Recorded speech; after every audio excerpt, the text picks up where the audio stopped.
Yeah, good afternoon, ladies and gentlemen.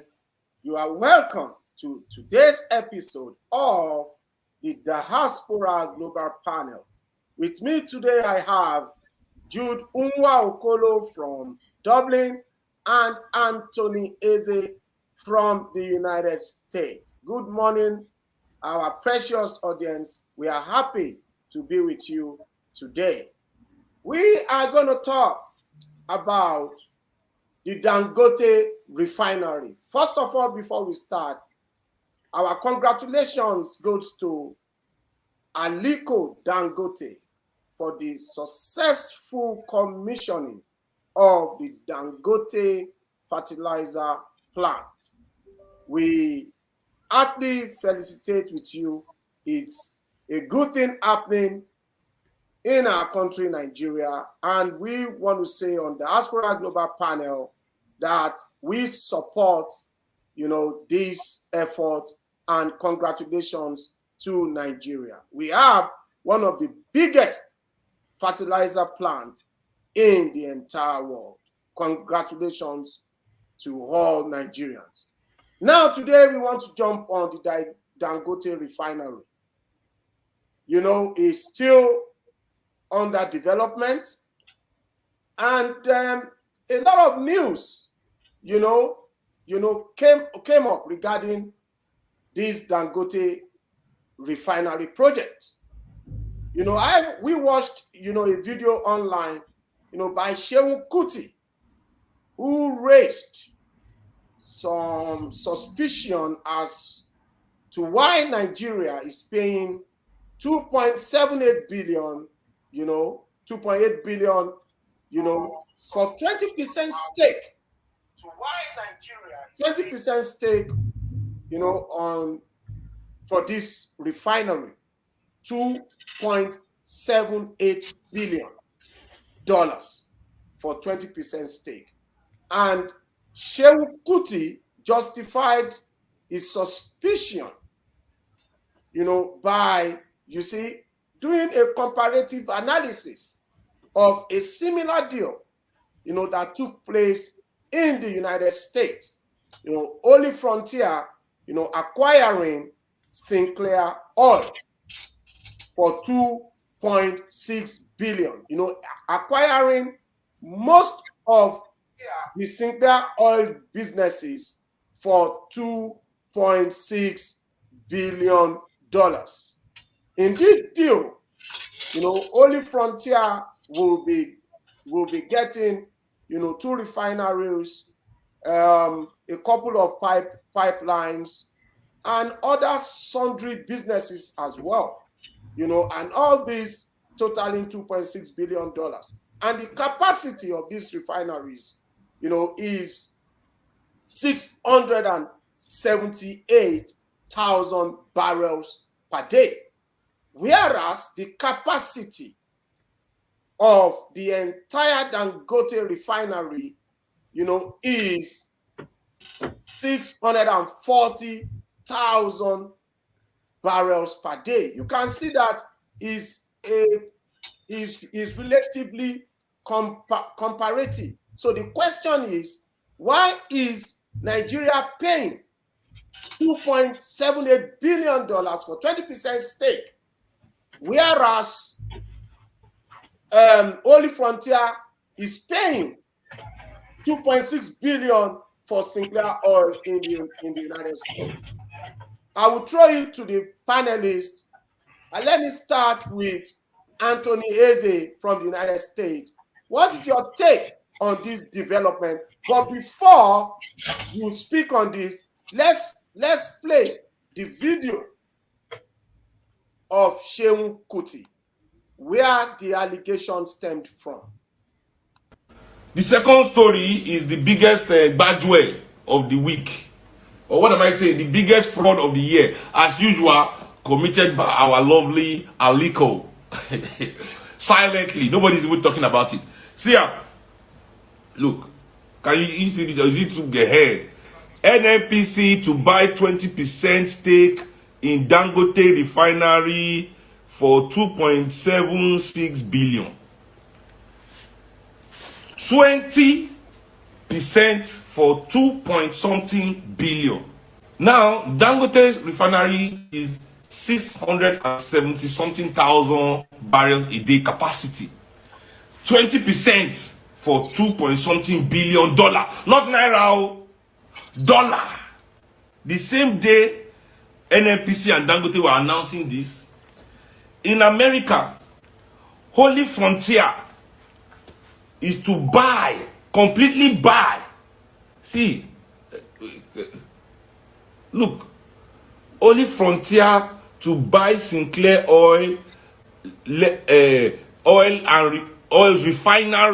refining and logistics assets for 2.6 billion. Buy the entire thing. This refinery too has exactly 678,000 liters barrels per day. It also refines 678,000 barrels, the same size as Dangote own, including their entire assets, everything for 2 point something billion. In Nigeria, Dangote own is 20% for 2 billion. Ha! And they will say Nigeria doesn't help anybody. Tony. Yes. Let me pass the baton to you. Okay. Kule, thanks for having me today. I think before we dive in, we should make some clarification. One, the federal government, through the NNPC, for energy security, constitutionally buys shares as a way of having control to the activities of a big company like that. Every refinery that produces 50,000 barrels of oil per day, the government is supposed to have to buy a share that will enable them to at least sit at the board level of management to kind of control the activities of such big company. Be that as it may, the Nigerian factor always creates unbelievable situation that sometimes you start questioning the validity of valuation or estimate of some of this company. This calls to question, how are we sure that Dangote's refinery actually costs as high as 19 billion? Because if an American company can sell the total assets they have for the same amount with the same output, something is wrong. Because those who calculated the 2 point something billion dollars for 20%, probably they were calculating based on the fact that 20% of 19 billion is 2 points, whatever additional dollars on top of it. Well, 20% of 19 billion is 3.8 billion. Okay. So, all right. So as it starts, because Dangote is claiming that the overall cost of the of the refinery, at the end of the day, will be 19 billion. Okay. So Nigeria is supposed to pay 3.8 billion dollars for 20%. So if Nigeria is paying 2.8 billion dollars. Yes. Okay. For the 20%, we are buying it at a discounted rate. We have discounted it by $1 billion. Yes. Okay. So it calls for question. And with the northern oligarchy occupying all the important position in the country, nobody believes whatever they say. Otherwise, going by constitutional recommendation, we would have been congratulating the federal government for representing the ordinary Nigerian by buying a place in the board of management of this company by getting a bigger share. But everything is shrouded in secrecy. There is no clarity of what is going on. So an average Nigeria will not be kind of blamed for doubting whatever the federal government is doing presently. But they have the right to buy shares in a bigger company. But why should the same amount be used in another country more developed than Nigeria, to buy a whole refinery, and we are buying only 20%. Something is not right. And Nigeria should sit up, question this. We need more explanation. Otherwise, whoever makes such pictures has to face the music. Okay. Jude, over to you. You are muted. You are muted. Yeah, sorry for that. Well, welcome our audience for watching, and thank everyone here. Now, we have to come to the point here. As it is done in every country, in every notable country, before such a project is being done, there should have been an agreement within the individual establishing a business of such nature, or the state who is giving land to him to build a refinery in Lagos State. There should have been an agreement that, okay, before you give you this land, we have to own 10% of your share, without even investing your money on them, because you are building a refinery on a land that belongs to Nigeria. So that would have been an issue that have been tackled. I know when you say federal government want to buy share, it's not an individual. So you are building a refinery on a land owned by Nigeria, and now Nigeria want to buy. What is the stake for him? What does he have to give Nigeria? Every land in Nigeria belongs. Every land in the country belongs to Nigeria. Are you saying, Jude? Are you saying that Nigeria should get that stake for free? Of course, because every land, you see, ownership of land in Nigeria is 100%. You have ownership 100%, 100 years lease for every land belongs to Nigeria. So that means that after 100 years, the land goes back to the Nigerian government. So before they would have given him that opportunity to build a refinery in a land that belongs to Nigeria, there would have been a stake there. 10% or 20% belongs to us as federal government. Then you own 80%. Jude, I think that the question or the argument you should be making is that, okay, how did they come about the $19 billion evaluation? I'll come to that as well. Because if you are saying that Nigeria should be given that stake for free, I'm not sure Tony will agree with you. No. See, let me put this point here. Yeah. Kule, for every land you invest in an advanced country, even in Nigeria, you want to build a factory that will go to Nigeria. Every land belongs to the federal government in Nigeria. That's the law of the country. 100% lease we are leasing. So that's for sure. Now they are selling share. Okay, let me come to the share. Let me not forget about, because this is a long topic. If we go into that, it will take no longer than what you expect. So let's look at the shares. He's selling 20% share. Dangote is selling 20% share to Nigerian government for $2.67 billion.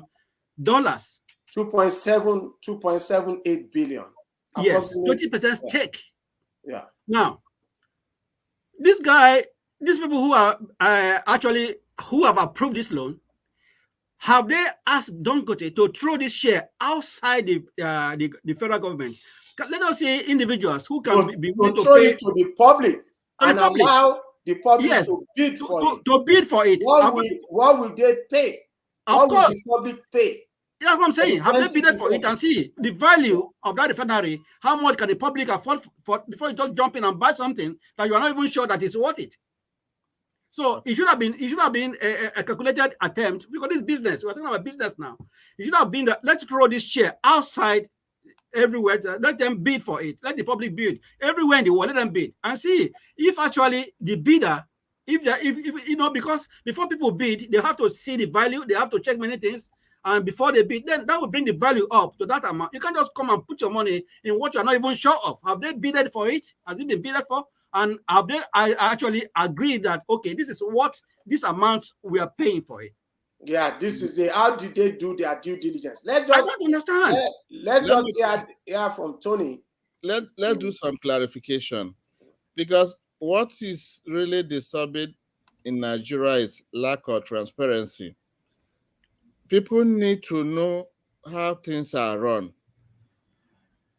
From this research I made, this 2.8 billion, or whatever the correct amount, is not coming from federal allocation. It's not being paid by the federal government. This money are being financed by the banks. Yes, the federal government is technically paying for it, but they are taking a loan. As you can see from the screen there, Tony, yes. the federal government of Nigeria, okay, is raising $1 billion Okay. of the 2.8 billion from Afrexim Bank to fund part of its stake purchase. And that is based on the cash flow of this company. We need to get this in very clear. Cash flow in what sense? Sorry. Most of these refineries are potent. They are in business that lasts reasonably and they bring a reasonable profit. Yeah. So this loan is based on the level of the cash flow of Dangote Refinery. Okay, you are talking of the projected cash flow. Exactly, project cash flow. So if this Dangote business is not viable, no bank will be able to loan. No bank will lend Nigeria money. Thank you. So Nigerians should understand that this money is not like quarterly allocation. This money, federal government is just giving the backing that NNPC should raise loan, and this will be on the projected cash flow of these companies, including Dangote. Because the scenario in Nigeria is that they don't explain to the public. And we just assume when we hear about NNPC or federal government buying shares, we think federal government just get money direct from the federal allocation to give to NNPC. No. The standard is once you have a viable company and the federal government through the whatever company they want to use, they will finance it based on commercial bank loan, and then make sure that the company that this money is being borrowed on behalf are viable. But, let's listen to Jude, because Jude was trying to make a point. Let me conclude. I just want to drop the line. Yeah. I'm not ruling out fraudulent businesses, which we all know that it's not everything government gets involved, even with the commercial bank that are always free of fraud or corruption. But in absence of that, it should be clear to Nigerians that this money do not come from federal allocation. Thank you. Okay.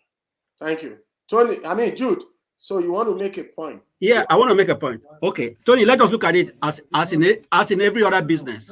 Right. If you own a business, we have seen refineries in Nigeria that are not working today. They closed down because of one thing or the other. They were not able to run it. Okay. If we borrow $2.7 billion dollars to fund Dangote to be a buy share in it, are we trying to say that there will be for guarantee that there's no risk in borrowing, that the refinery can never go down one day? So we have to incorporate risk in taking investing. Jude, let me just come in there. Okay. Oil and gas business, especially the likes of the Dangote Refinery, as Tony mentioned, please, it's a given. It's going to be a profitable business. I agree with you, Dr. Kule. Okay. I agree that it's risk. I understand there's risk in every business. There's risk in every business. You have to look at the risk. Jude, and I think that the point that we should be making here, okay, because you first said that probably Dangote should give Nigeria this share for free. Okay, which I disagree with, and I'm sure Tony too will have a reservation. Okay, let me say I have a reservation, and the reason is this. Let's say I am a businessman. I spent $2 billion. You know, no hanky-panky, no fraudulent whatever. You know, I spent $2 billion is accounted for to create a business. Okay. And now, laid it bare to you. I say, this is how much I cost. These are the receipts. Do your due diligence. Cost it for me. Cost it yourself. If you think it's $2 billion, okay, I want to sell 20% shares for 4 billion, which to me is reasonable because you have not done any mago. You have not added any fictitious amount there. You did not do any markup. You know, everything is clean, is plain, you see, and there is a sincerity and honesty. Okay, that is what I think that your point should be. No, Dr. Kule, let me come in here. You don't understand my point. You see, my point is this. Every land in that you should give him for free. No, I don't think that's a you have cut me out here. I'm saying that every land in Nigeria belongs to the federal government. We only lease land. Yeah, but we pay for the lease. We pay for the lease. And as it's done in every advanced country, when you want to build a business of such nature, you have to go into agreement. You have to go into what is called contract with the federal government and decide, okay, before you build this refinery, this is step we want to get off. We give you the refinery, you have to build. You can give us 5%, 10% as the owners of the land. Lagos government have a stake in it as well. Yeah, but they pay. Excuse me, Jude. Lagos government pay, even in advanced country. We pay, the government pay, the BP, the likes of BP, Petro Canada, in Canada, whatever. The federal government, the government of Canada paid for the shares they own in that company. Don't let us stretch. No, that's a different thing. They are talking about two things. You can buy share after that. You can decide to buy more share after that. But you have to get the first arrangement right. You can buy share after that. You can start to buy 50% stake. But the first initial share, that there will be an arrangement made that, yeah, this is a federal government property. You are the owner, but we own 10% of it. And then we can now talk about the second share. It's a different thing altogether I'm talking about. Okay, maybe I'm not really sure. Okay, let's just go into this. You see, on the screen, we have an analysis by Abisoye Shola, you know, who wrote, you know, in the Financial Energy Review, you know, publication, you know, and then we have this online form of the review. You see, from what Ms. Abisoye Shola is saying, it seems he is also towing the line of Seun Kuti. He's criticizing the deal, that there is something happening here. Let me just read it. It says, Holy Frontier and its affiliate Holy Energy Partners have signed agreement to acquire almost all of Sinclair Oil's refining, renewable diesel, and logistics assets for $2.6 billion. And it says Holy Frontier is buying 678,000 barrels per day refinery, bigger than Dangote Refinery, plus other logistics, green and marketing assets, 100% for just $2.6 billion. Meanwhile, industry stakeholders are frowning that the Nigerian National Petroleum Company, NNPC, is paying $2.7 billion for 20% stake in 650,000 barrels per day Dangote Refinery that has not even started operation. Both deals are being carried out at the same time. As you can see, this guy is towing the line of Seun Kuti. And I think this guy has made a point that Jude made, that Dangote Refinery has not even started. Okay? So, but I have to note in this, I think that there are certain nuances, okay, that the analysis of Seun Kuti and this analysis here by Abisoye Shola did not take or did not factor into consideration. Okay, and some of it includes, you know, the refurbishment cost that Holy Frontier is going to spend on this refinery, because I'm sure they have to put some things in order. You see, the liabilities Okay, because I'm sure Sinclair Oil, okay, would have certain liabilities. They have to service certain debts. So for me, I think that there are some things that are not factored in. However, I believe that there is credibility in what Seun Kuti and this Abisoye Shola, as there is credibility in what they are saying. Tony, Okay. I pass the baton to you. All right. I want to speak from experience because currently, or even before I left Nigeria, I happen to be a chartered estate surveyor and valuer. And part of my job schedule when I was in Nigeria is involvement in valuation. Valuation, yes. And that's what we call depreciated cost. The value you put to an older refinery will not be the same cost you put at brand new refinery. Yes, thank you. So with these two refineries, by virtue of their age, are not comparable. It's like when you buy electronic in your house and you want to sell it. Let's assume you bought an electronic for $2,000. After a couple of years, maybe what you are selling, that the same electronics, maybe about 20% of what you bought it. Yeah. So they are different values, and we should not confuse both. And if I can make a quick backup as per land issue, nobody takes any land for free.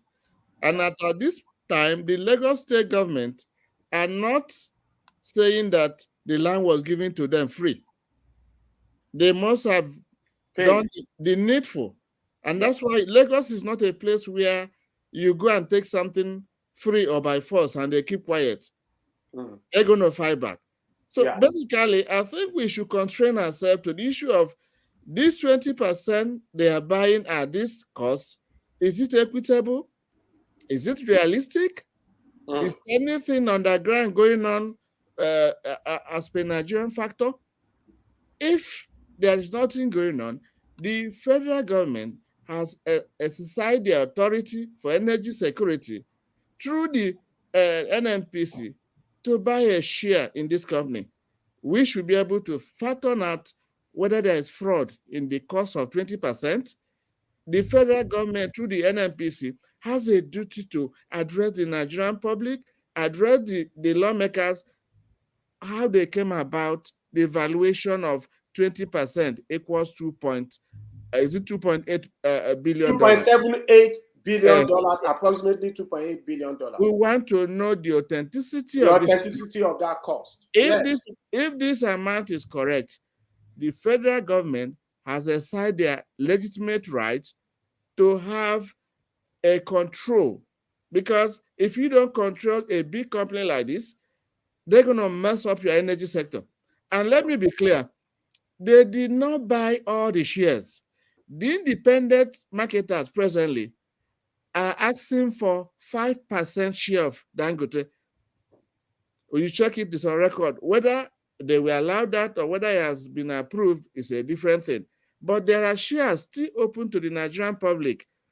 And from investigation, Dangote is not so much even desperate to sell share to the public.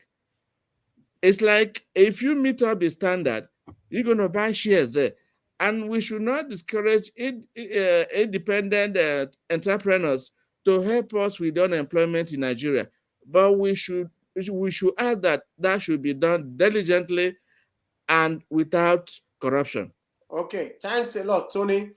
Tony, I sent you a private message. I want you to just look at it. So, Jude, I want to, before I give you the final word, see, this is what we have on the screen is that, the transaction, that is the acquisition of Sinclair Oil by Holy Frontier and Holy Frontier Energy Partners was actually concluded on March 15, 2022. So it's not a clue. I mean, a fluke. You know, this is a real deal that has just happened. So, as Tony said, okay, you know, there is depreciation cost, whatever. Maybe that is why the cost of acquisition of Sinclair Oil is lower than what Dangote is quoting. So let's give you the final word so that we can just jump onto the other topics. Jude. Yeah. Right. Fine. I really commend Mr. Alhaji Dangote Aliyu for providing jobs to Nigerians. I like him so much because he's doing, I think he's trying to bring Africa up. He has the fertilizer plant there. He has Dangote Refinery. And you see how many jobs that is going to give to Nigerians. I commend him. I like him for what he's doing. In fact, I want other Nigerians who are ready to follow suit so that we can bring Africa back to what, bring Africa back to a limelight so that our children will stop traveling outside to go and look for greener opportunities. So, Mr. Dangote, I thank you so much. You are thinking about Nigeria. May God bless you and keep up the good work. My only concern here is this. You're a businessman. You can sell your shares for 10 billion. It's only negotiation between you and your buyer. It's not your fault. You see, I'm not just coming here to say you are doing a good job.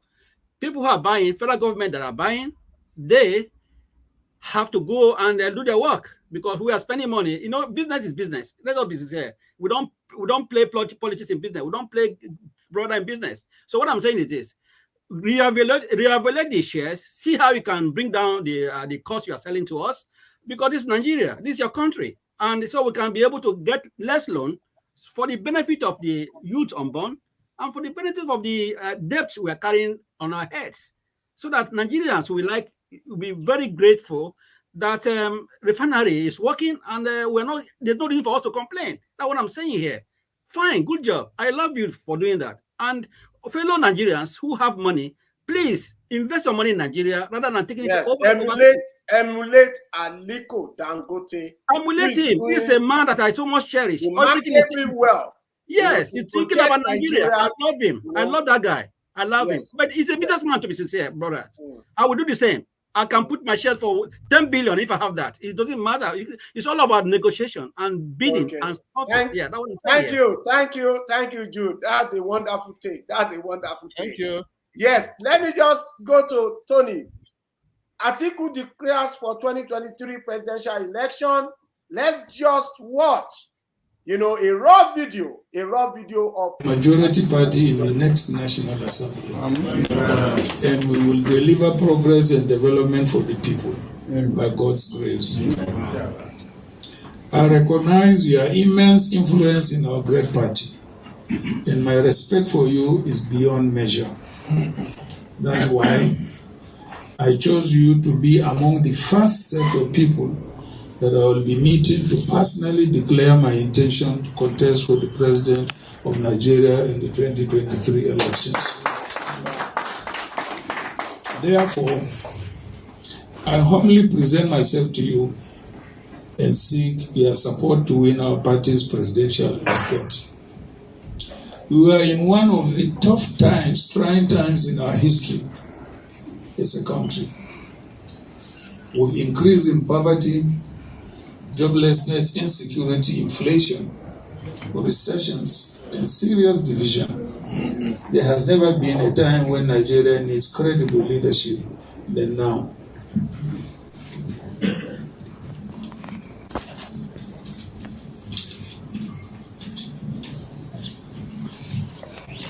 PDP is in a better position to offer Nigerians that desirable and competent leadership. That is what I want to offer. I want to offer solutions to our problems. We have to do it together. I have the experience at the highest and lowest levels. As the Vice President of Nigeria, I championed many progressive national transformations. and constitutional law. Yeah, that is Atiku Abubakar declaring for the 2023 presidential election. We also have former Governor Peter Obi declaring for the presidential election 2023. Thank you for being representatives and what you're doing in your various communities. My job here is simple, is to inform you people as my own father that I'll be contesting, aspiring, because at this stage, we're all aspirants. I'll be aspiring for the post of President of Nigeria.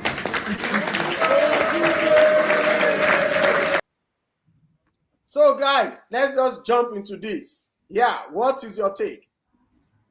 I think the expected are happening. So nobody will be surprised. We predicted it. We predicted it, and it's going the same way. And if it goes according to our earlier projection in previous episodes, it's as good as saying that if nothing happens, Tinubu might end up becoming your president. Let me go in with a little explanation. What is the nothing that might happen? Okay. Because if anything happens, what is the anything? APC most likely will nominate Bola Tinubu, and Bola Tinubu will go up north and pick a running mate. Now, from what is going on now, ATIKU is coming out. Yeah. Most likely, it will be the running mate. Peter Obi, who was his running mate in the previous dispensation, is definitely going to be, maybe will be his running mate. Even if it's not his running mate, it will go to Southeast to pick a running mate. And once that is done, because President Buhari is more likely to seek support for Tinubu, and having a Northerner as a running mate, the election is done. The West, for sure, will vote for their son, and all things being equal, you may be looking forward how Tinubu will be sworn in. These are just projections, and there are some evidence that they're going to follow the same route. Unless some of them are disqualified, like we are aware that ATIKU has bidded for this post for up to 6 times, if I'm correct. He has done it. This will be the 6th times. Okay, so the 6th attempt. Sorry. All right. And I think his seventh. How do I say it? Aspiration to become. Okay. And if you remember, during Obasanjo, the first time of Obasanjo, he was appealed to not to contest. Okay, so no problem. Let's watch and see. All we are asking for is for a credible election, because if there is credible election, and is it INEC? INEC does the needful. Whoever emerges will get Nigerian support if there's fair and fair election. Yeah. Because all of us know the realities on the ground is that because of so much marginalization of the Southeast to that post, every reasonable Nigeria is saying that the Igbos should produce the next president. But that is left to the electorate, Nigerian electorate, to decide. At least let the people who want to be in the race, the Southeast, let them keep on bringing out prominent and well-experienced candidates. If we have, and then the Nigerian electorate decide that they are the best, not that we will have a way. So, but the most important thing now is that let people during the election go out and vote, defend your election, and see that what you put in is what came out as the result of the election. Thank you. Yeah. Yeah, thank you, Tony. Thank you, Tony. Tony, I sent you a private chat, Okay. please. Jude, we mentioned Peter Obi as well. Maybe you can delve into Peter Obi. And do not forget, Peter Obi was supposed to be the vice president of ATIKU. He ran with ATIKU as the vice presidential candidate in the 2019 presidential election. Jude, you please unmute yourself. Right. Thank you, Dr. Kunle. Yeah, here, to be fair, before I go to Peter Obi, I want to talk about a little bit about ATIKU. To be honest, I love that guy. The way I love him is that he's consistent, he knows what he wants, and he will not give up. And among people of his generation, his caliber, I look at him as one of them that I can, if there's going to be such an appearance of his people of his caliber, I think he should be one of the person I should actually vote for, because he is consistent and he knows what Nigeria wants, and we want to see what he can do. So based on that, there's some things he did last time when he was vice president, which I alleged to have done. Yeah, alleged to have done, which I admire, which I will see, want to know what kind of person he is. So I let him come in, no problem for that. If he wins, he wins. Now for Peter Obi, I want to say Peter Obi were highly recommended. I can see from what I've read about him, he has been approved by Nigerian populace. He is a one-time governor, re-elected governor. He has so many awards everywhere, and but people were still adamant. The people are still saying, because I spoke to some Igbo elites, they were still asking me, "Where this guy? How did he make his money?" Though it's not my business how he made his money, but you can see from his profile where he has worked, many banks he has been chairman and stuff like that. So some of the Igbo guys I spoke to are still not so sure how he made his money, but recommendation here, from what I read, is one of them that can actually put Nigeria, to the right level. So why not? Okay, thank you. For me, let me just chip in my take, because for me, this is the most interesting topic of all. For me, Peter Obi will be a fantastic president for Nigeria. He was one of the few governors that left money in the coffers of the state, running into billions of naira. For me, Peter Obi, I don't have anything against him. He will be a fantastic candidate. Also, Atiku Abubakar, although so many allegations, and then do not forget, it was mentioned in the indictment of a former U.S. lawmaker. I've forgotten his name now. It was mentioned in the indictment that borders on money laundering. For me, those are mere allegations. I do not forget what former President Olusegun Obasanjo said about him, that the money he stole can feed a nation. You see, for me, those are mere allegations. I believe he will also be a fantastic president for the Federal Republic of Nigeria. But the issue for me is his age, the same way I am bothered with the age of Asiwaju Bola Ahmed Tinubu. Barring age issues and whatever, for me, I believe both of them will make fantastic president for the Federal Republic of Nigeria. We want to conclude by just mentioning, I don't think we have the time to talk about it today. Maybe during our midweek program, we will be, talking about the APC convention that is happening today, or that has happened today. We know that 22 positions, have been announced by the National Working Committee, okay, as being contested for.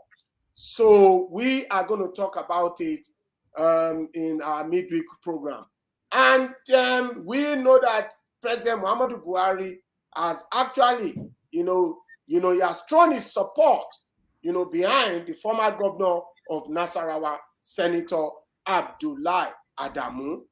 So, and we know that we have so many contestants as well that are vying for the position of the national chairman of the APC. We know that the governor of Ekiti State, Kayode Fayemi, is not in favor of Senator Abdullahi Adamu. So let's see who is going to emerge as the national chairman of the APC.